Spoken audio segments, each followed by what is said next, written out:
On December 19, 1944, Eisenhower called a desperate meeting in a damp barracks at Verdun. The Germans were winning. The American lines were broken. Ike turned to George Patton and asked how long it would take to turn his entire army 90 degrees and attack north. The question hung in the cold air. Everyone in the room knew what it meant. The German offensive had created a massive bulge in the Allied lines. The 101st Airborne Division was surrounded at Bastogne. American forces were in retreat across a 60-mile front. Patton's Third Army was 100 miles to the south, fighting a completely different battle in the Saar region. To help at Bastogne, Patton would have to disengage from combat, turn his entire army 90 degrees, march through winter storms, and attack into the strongest German offensive since D-Day. The other generals at Verdun looked at the map. They did the math in their heads. 2 weeks minimum, they thought. Maybe 3 if the weather stayed bad. Patton didn't hesitate. He said he could attack on the morning of December the 22nd. 3 days. The room went silent. General Omar Bradley thought Patton was grandstanding. British officers exchanged skeptical glances. Even Eisenhower seemed surprised by the confidence. But Patton wasn't bluffing. He had already prepared 3 complete attack plans. His staff had worked through the contingencies. He knew exactly which divisions would move, which roads they would use, and where they would hit the German flank. What none of the Allied commanders knew was that 50 miles away, German intelligence officers were having their own meeting, and they were making calculations that would cost Germany the entire offensive. They were certain Patton couldn't arrive for at least 2 weeks. They were banking their entire strategy on that assumption. They were catastrophically wrong.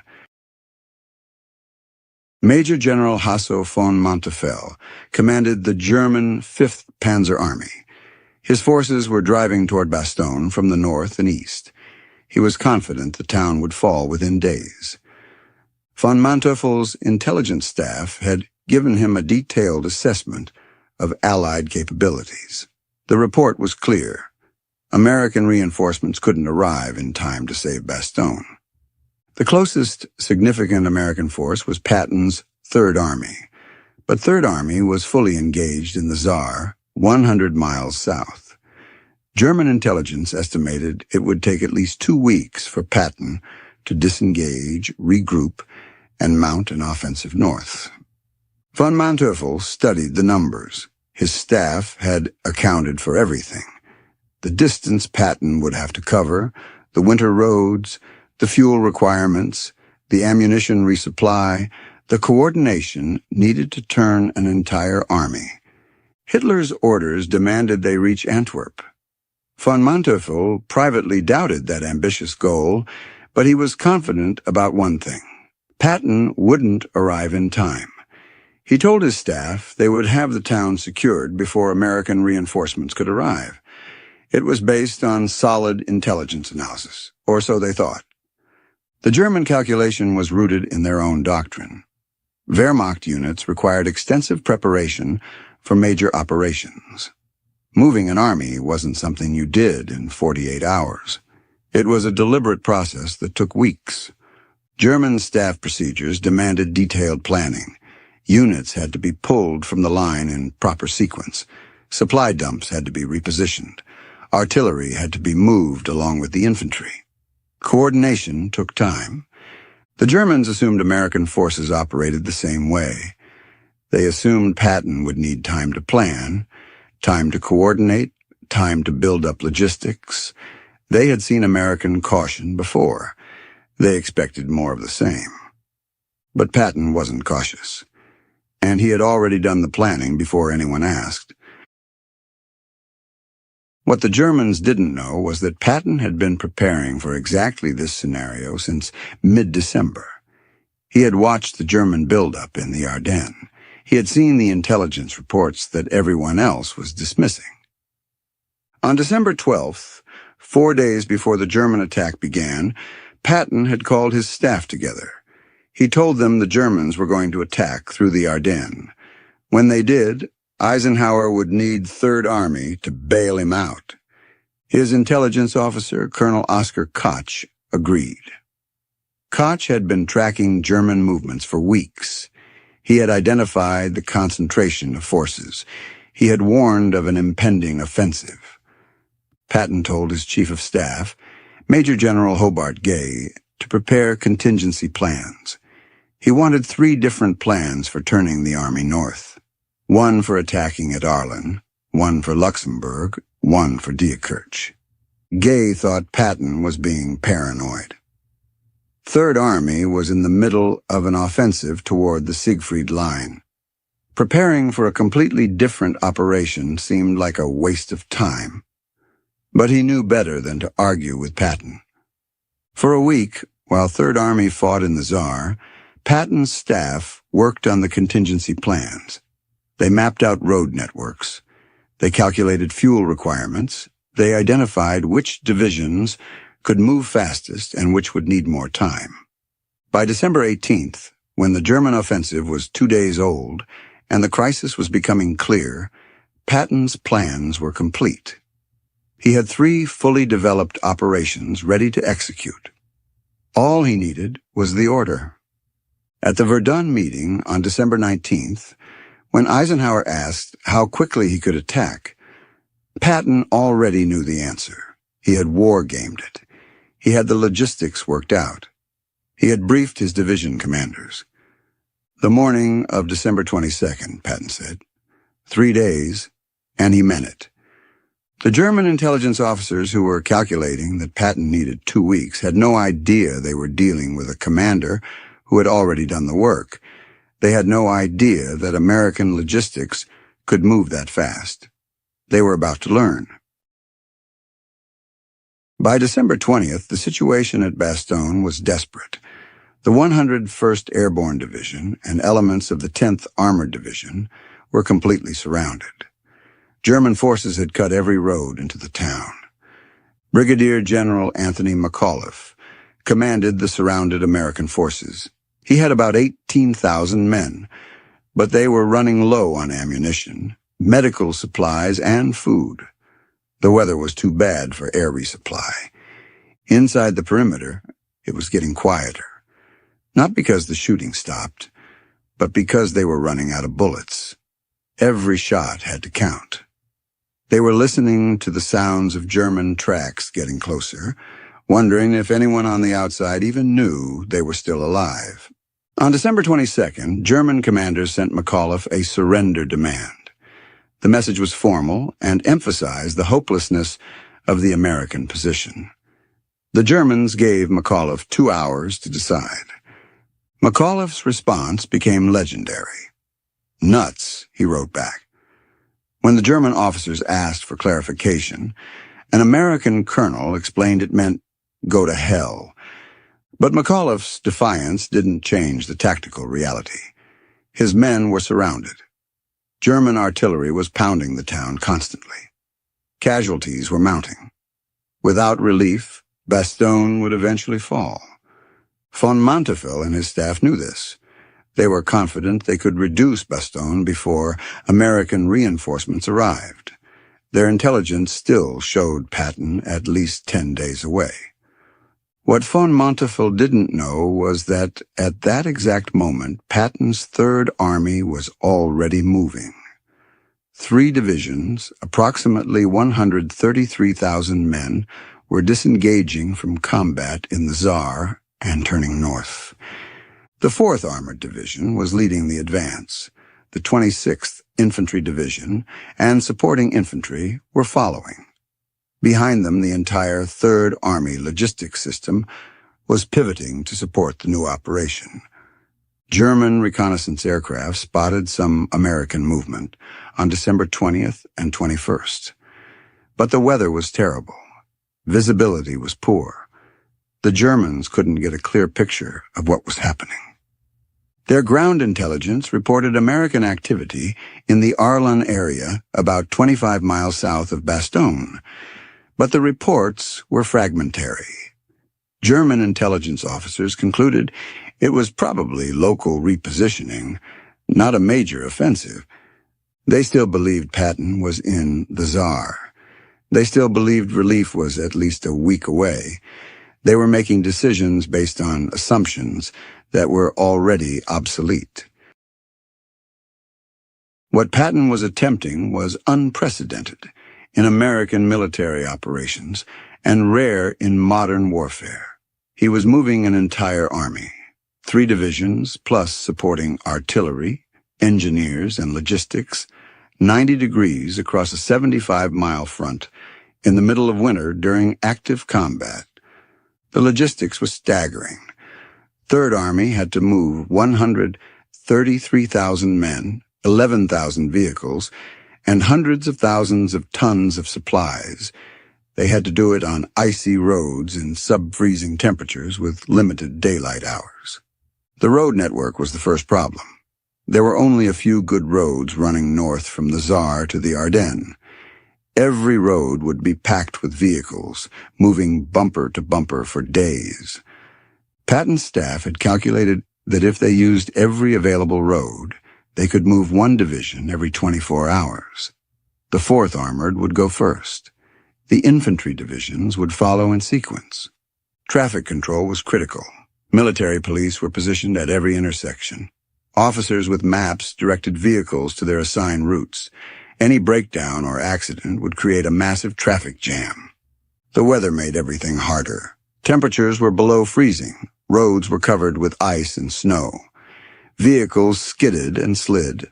Drivers fought to keep their trucks from sliding into ditches. But Patton's officers had trained for this. Third Army had a reputation for aggressive logistics. His quartermasters knew how to move supplies faster than any other army. His division commanders knew how to push their men hard without breaking them. The move also exposed a massive risk. Turning north meant Patton's southern flank was completely open to German counterattack. His staff warned him about the danger. Patton dismissed their concerns. He told Eisenhower the Germans should be worrying about their own flanks, not him worrying about his. On December 20th, the movement began. At 4 a.m., the first elements of the 4th Armored Division started rolling north. Behind them, an endless stream of vehicles followed. The column stretched for miles. Drivers were falling asleep at the wheel from exhaustion. Officers walked up and down the lines, physically waking men up to keep them moving. They knew if they stopped, the men in Bastogne died. So they kept driving. German reconnaissance pilots spotted parts of the movement on December 21st, but they still didn't grasp the scale. They reported increased American activity south of Luxembourg. They didn't report a full army on the march. Von Montefel's intelligence staff received the reports and dismissed them as insignificant. One officer wrote in the Daily Intelligence Summary that these were local adjustments with no major threat to their southern flank. They had no idea that the largest American operational movement of the war was happening right in front of them. They had no idea that their 2-week calculation was about to be shattered in less than 3 days.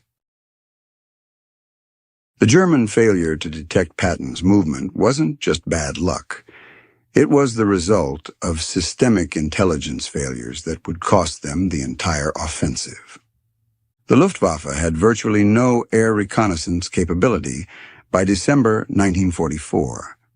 Allied air superiority meant German planes couldn't fly during daylight. The few night reconnaissance missions provided limited information. German ground intelligence was almost as bad. The rapid advance had outrun their intelligence networks. They were operating in newly captured territory where they had no agents, no local informants, and no signal intercepts. Patton had made their job even harder. He enforced total radio silence during the entire movement. Third Army, normally generating constant radio traffic for coordination, suddenly went dark. German signal intelligence units frantically searched for the missing army. The sudden blackout of an entire American army terrified German intelligence officers who realized they had lost track of over 130,000 men. Von Manteuffel's staff had calculated Patton's arrival time based on rational assumptions about American operational tempo. Those assumptions were wrong because Patton was willing to accept risks that rational commanders avoided. He moved his divisions while they were still in contact with the enemy. He shifted his logistics system on the fly. He accepted the possibility of units getting lost or running out of fuel. He gambled that speed mattered more than perfect preparation. The Germans couldn't imagine an American general taking those risks. So when their reconnaissance reported American movement south of Luxembourg on December 21st, they interpreted it as something minor, something that fit their assumptions. By the time they realized what was actually happening, it would be too late to stop it. At 6 a.m. on December 22nd, 3 days after the Verdun meeting, Patton's Third Army attacked. The 4th Armored Division hit the German southern flank near Arlon, Luxembourg. The German units in the area were stunned. They had received no warning that a major American force was even in the region. One moment they were consolidating positions, the next they were under heavy attack from an entire armored division. The 5th Parachute Division was holding the German line south of Bastogne. They were a solid unit, but they weren't prepared for what hit them. Sherman tanks came out of the snow and fog. American artillery opened up with devastating effect. Within hours, the German defensive line was penetrated. The 4th Armored punched through and began advancing toward Bastogne, 25 miles to the north. Patton had told them to move fast, accept casualties, and reach the surrounded garrison. At von Manteufel's headquarters, the reports started arriving around noon. Strong American armored attack near Arlon. Then multiple American divisions identified. Then enemy advance toward Bastogne. Von Manteuffel looked at the map in disbelief. He asked his intelligence chief how this was possible. Patton was supposed to be in the Tsar. The intelligence officer had no answer. The entire assessment had been wrong. Patton wasn't 10 days away. He was here, now, and he was attacking with overwhelming force. Von Manteuffel immediately ordered reinforcements to block the American advance, but he didn't have many reserves available. Most of his forces were committed to taking Bastogne from the north or pushing west toward the Meuse River. He pulled the Panzer Lehr Division and elements of the 1st SS Panzer Division to create a blocking force south of Bastogne. These were elite units, but they had to move into position while under attack. It was a desperate improvisation. The battle south of Bastogne became a brutal slugging match. German forces fought hard to keep the Americans from reaching the surrounded garrison. The 4th Armored Division fought through village after village, taking casualties but maintaining momentum. But the Germans couldn't stop what was coming. Behind the 4th Armored, the entire Third Army was arriving.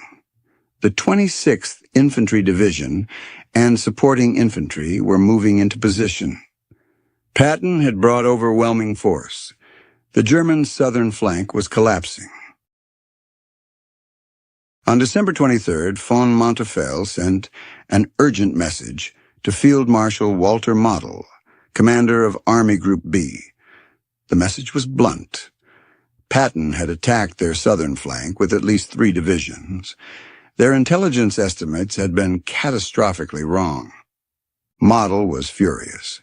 His entire offensive depended on having time to capture Bastogne and push to the Meuse before American reinforcements arrived. If Patton was already attacking in force, the timeline was destroyed. Model called von Manteuffel and demanded an explanation. How had an entire American army moved 100 miles without being detected? How had intelligence missed this? Von Manteuffel had no good answer. He said they had moved faster than anyone believed possible. Their calculations had assumed normal American operational tempo. Patton was not operating normally. What von Manteuffel didn't say, but understood completely, was that this meant the German offensive was probably doomed. If Patton could relieve Bastogne, the entire German salient would be vulnerable to counterattack from the south. Model ordered von Manteuffel to hold Bastogne at all costs. They needed that town, Model said. If Bastogne held and Patton linked up with the garrison, they would lose their best roads west. The offensive would stall. But giving the order and executing it were different things. Von Manteuffel was now fighting on two fronts. His forces around Bastogne were fighting the 101st Airborne inside the town while simultaneously trying to block Patton's advance from the south. The German forces were being stretched thin. Units that had been attacking were pulled back to defense. Reserves that were supposed to continue the westward drive were redirected to stop Patton. The entire operational plan was unraveling. The German offensive had been predicated on speed and momentum. Take Bastogne quickly, reach the Meuse, split the Allied forces before they could react. But Patton had reacted faster than anyone thought possible. The Germans were still dangerous. They had strong forces and good commanders. But they had lost the initiative. They were reacting to Patton instead of executing their plan. In mobile warfare, that was usually fatal. At 4:50 p.m. on December 26, 1944, lead elements of the 4th Armored Division entered Bastogne. The siege was broken. The surrounded garrison was relieved. Patton had done what the Germans said was impossible. First Lieutenant Charles Boggess, commanding the lead Sherman tank Cobra King, made contact with the 101st Airborne. His battalion commander, Lieutenant Colonel Creighton Abrams, followed close behind. The 37th Tank Battalion had fought through 4 days of brutal combat, covering the 25 miles from Arlon to Bastogne against determined German resistance. But they had made it. Inside Bastogne, the 101st Airborne had held despite being outnumbered and surrounded. When the first Sherman tanks appeared, soldiers came out of their positions cheering. Some were crying. They had endured a week of hell and survived. When the hatch of Cobra King opened, there wasn't a formal salute. Just exhausted men shaking hands in the snow. The 101st had held the line, but seeing that white star on the side of a Sherman tank was the first time in a week they knew they were going home. General McAuliffe met with the relief column commanders shortly after their arrival. The surrounded garrison could finally be resupplied and reinforced. The relief of Bastogne was militarily significant, but it was also symbolically devastating to the Germans.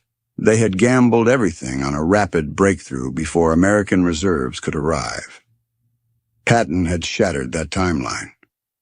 Von Manteuffel received word of the breakthrough at his headquarters. He immediately understood what it meant. He told his staff the offensive was over. They couldn't take Bastogne now. They couldn't push to the Meuse. They'd be lucky to hold what they had. His chief of staff protested that they still had strong forces and could continue attacking westward. Von Manteuffel shook his head. With Patton attacking their southern flank and Bastogne still in American hands, they were in a salient now, not a breakthrough. Continuing west would only surround them. Model, at Army Group headquarters, still wanted to continue the offensive, but he was receiving similar assessments from other commanders. The momentum was gone. The surprise was lost. Allied reinforcements were arriving from every direction. On December 27, Hitler ordered the offensive to continue. The field commanders knew it was hopeless, but they had no choice. They would attack until they couldn't attack anymore. But everyone understood the truth. Patton had stopped the German offensive. He had done it in 3 days when the Germans had calculated he needed 2 weeks. The impossibility had become reality, and the German army was about to pay the price. Patton believed the relief of Bastogne vindicated his entire approach to warfare. He had advocated for speed and aggression throughout his career. The operation proved his methods worked. Patton told his staff after the battle that the key to mobile warfare was not having overwhelming force. The key was moving faster than the enemy could react. If you could get inside his decision cycle, you won regardless of relative force ratios. This was the principle that German intelligence had failed to account for. They had calculated force ratios and movement speeds. They had analyzed logistics and terrain, but they had not accounted for decision-making speed. Patton made decisions faster than German commanders. He accepted risks they wouldn't accept. He moved before they thought movement was possible. This tempo advantage was more important than numerical superiority. In a January 1945 press conference, a reporter asked Patton how he had moved so quickly. Patton's answer was revealing. They didn't move quickly, he said. They moved normally. Everyone else moved too slowly. That statement captured the fundamental difference in military culture. What looked impossible to the Germans was normal operating procedure for Patton. What looked risky to cautious commanders was acceptable risk to Patton. The relief of Bastogne became one of Patton's signature achievements. It was featured prominently in newspaper coverage. It reinforced his reputation as America's most aggressive and effective combat commander. But Patton himself was already focused on the next operation. He wrote in his diary on December 29th that Bastogne was a necessary diversion. Now they needed to get back on the offensive and drive into Germany. The war wouldn't be won by defensive victories. That aggressive mindset, the constant focus on the next attack, the next advance, the next objective, was what made Patton different. And it was what the Germans had failed to anticipate when they calculated his arrival time. Military historians consistently identify the relief of Bastogne as one of the greatest logistical achievements of World War II.